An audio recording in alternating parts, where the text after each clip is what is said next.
nobody else has. And as I alluded to earlier, very few coaches in this tournament have even had any games this year on turf at any location.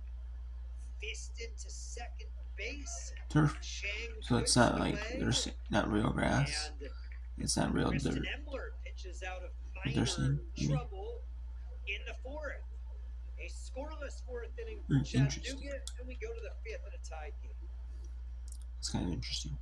For over 60 years, Holston Gases has been your trusted local partner, fueling industries. He is the most dangerous 14 seed ever in the history of a tournament. It's just absolutely ridiculous what they've been able to do. But to me, I think we've said this pretty much the entire tournament thus far. I am more scared of a confident team that believes in themselves rather than a higher seed.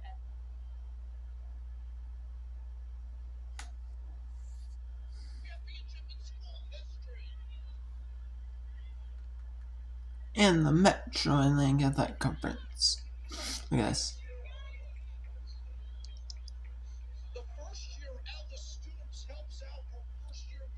A double play, it steps on third and then takes it to first. And that is the win for the Sacred Heart Pioneers in the Metro Atlantic Athletic Conference. So that's a quick game.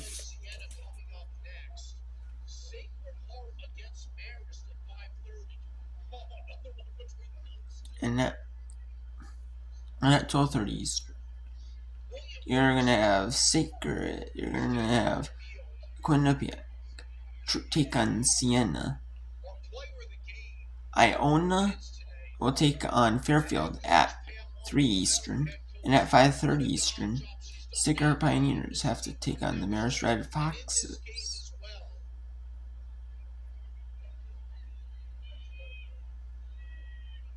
Let's go over to William Rose from the panel. William, take it away.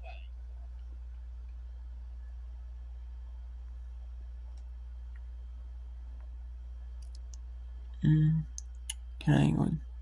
So UMass Bryant.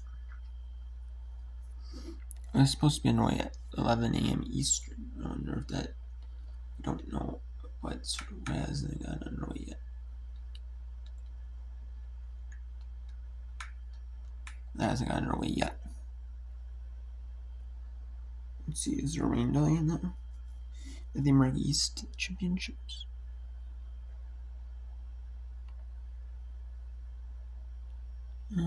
Let's see.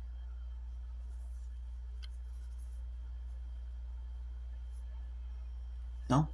Nice little slide piece out of the hand of Walker. Tantalizing No. pitch. Okay. Better tape by Spinella Branch, who shows such great patience offensively. No, okay. It's just an update on that.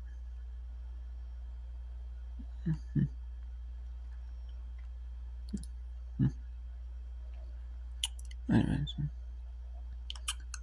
Let's go to SECs with Auburn and Florida. Auburn and Florida. Auburn and Florida. Auburn and Florida. Auburn and Florida. Auburn and Florida. Auburn and Florida. Auburn and Florida. Florida. Scrape the schedule in the country. The RPI might sneak into the top 30 with a win here. Looking at those numbers and looking at some of the quality wins they've had, it would be hard even at 500 to keep them out. They made the tournament 11 straight years. They're one of 13 teams in the country with that long of an active stretch.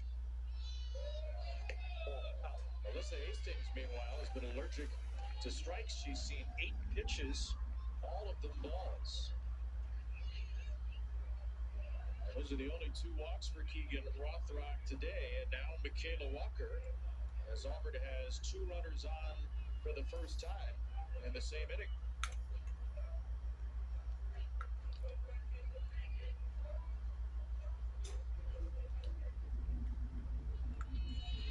Walker transfer from LSU.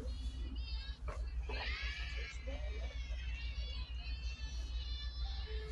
Rock has been behind all four hitters in the inning with a first pitch ball. She's only thrown 4 out of 12 first pitch strikes today. And I think that has something to do with Walking Hastings facing a couple of left-handed hitters in a row. When you look at Rothrock's numbers, her walk percentage is higher against lefties than it is against righties. So just trying to find the strike zone against a couple of lefties that have a really good eye at the plate, especially in Shaw, putting pressure on her. Hastings has had a terrific year. I mean, Shaw and Hastings have really been sparks at the top of the order for Auburn's power, just consistently finding a way to get on base. Hastings is now 1 for 7 against Florida this season, but she has 6 walks.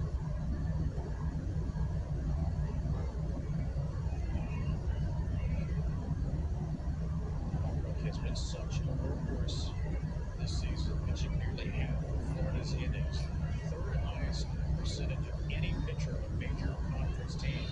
And once again, she's been the biggest workhorse in the ACC. Now goes from Stephanie Van Rico. It's fouled away. As I chatted with Tim Walton before this game got started, he said my message lately has been eliminate the distractions, and he's taking that to heart. He said, how do you approach a team that's as hot as this one? He said, we really haven't paid attention to what Auburn's been doing all week long. It's about us. He did raise her. He's paid attention to what Auburn's doing right now. They've loaded the bases on a single and walk in hit batter.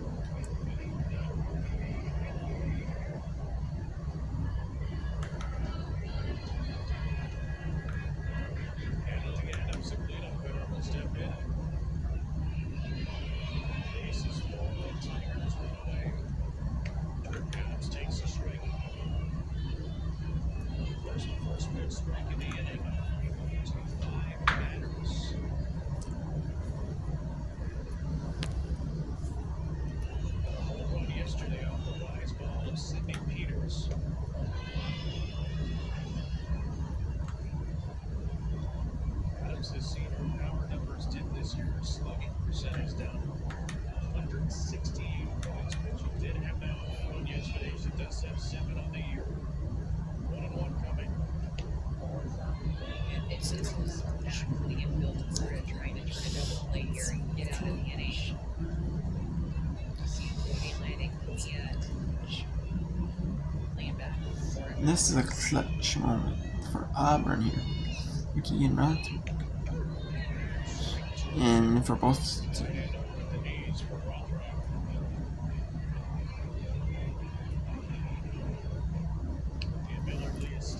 getting some early work in for Florida. Rothrock in a bases loaded situation. Here's her 2-2. Good pitch to hit right there by Adams. Rothrock in this at bat has been so good on the corners, just trying to live on the edge. That 2-2 pitch was one that was more right down the heart of the plate. Mistake. Adams get another mistake.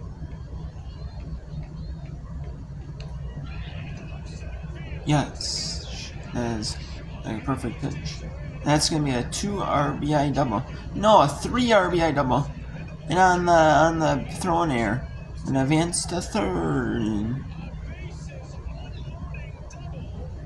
So it's a bases clearing double, and then on the throw in air, advance to third and throw in air. So they're gonna call it a double plus the air. This double, they're gonna call it a double. Oh man, 3 RBI double.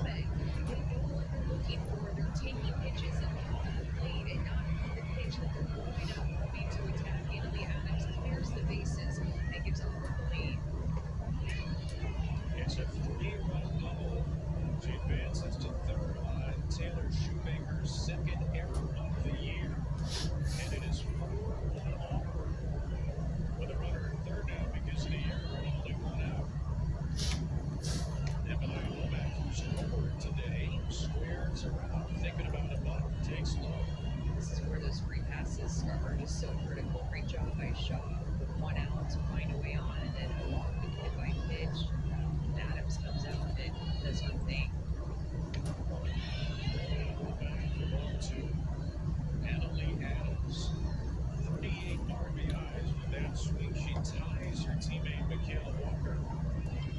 team lead.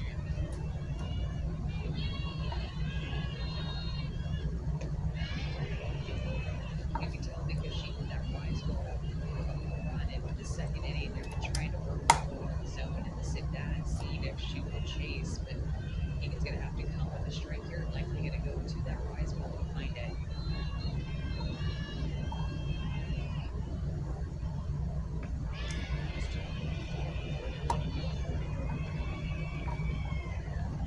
The second time through the early inning. The first 5 hitters have reached. We haven't seen a lot of Keegan changeups in this game. And now she is just, now they're bringing the pitching coach, bringing in, trying to get her focused. And if this doesn't hit, she gets missing like balls and she gets behind the counts, you know, she's going to be.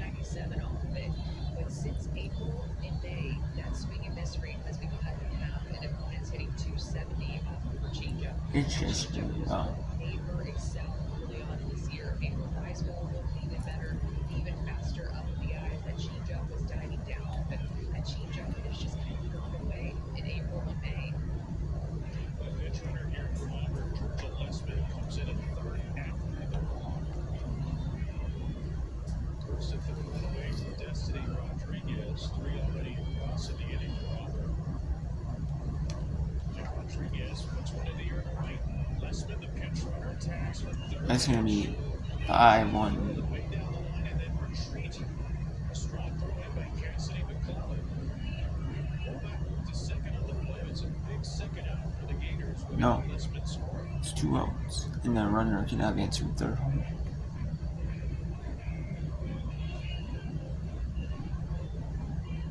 Second and third, 2 down for Haven Roebuck.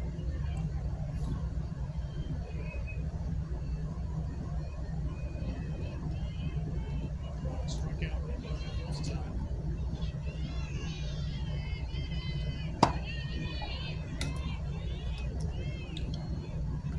27th pitch of the third inning.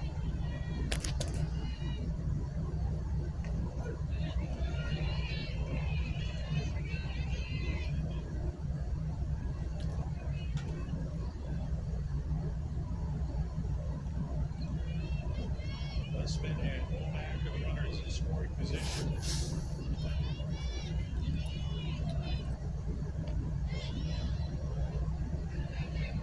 The 2 home runs for Roebuck. First against Missouri, and then yesterday right in the heart of the plate against A&M and right down the block. Great pull-side power for this freshman from Winterville, North Carolina.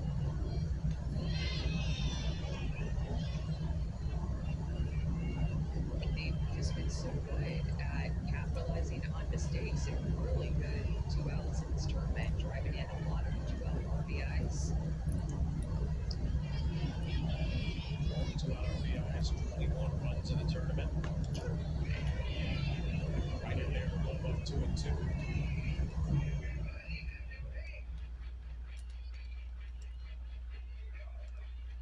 They saw Adams miss a pitch down the middle, foul one off, get another one to hit. Roebuck took a pitch right in the heart. Now takes one outside. So 3-2. Let's go to Big Ten. Let's go to Big Ten. Washington Indian. However, they've made sure to take care of their own business, and the opportunities they could control, they've made the most out of it.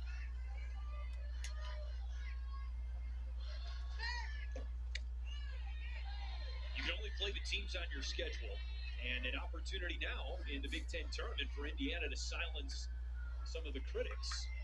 Start today with a win against Washington. Hannah Haberstroh is the batter, the right fielder. But I just feel that this is an Indiana team in a good way that is really flying under the radar.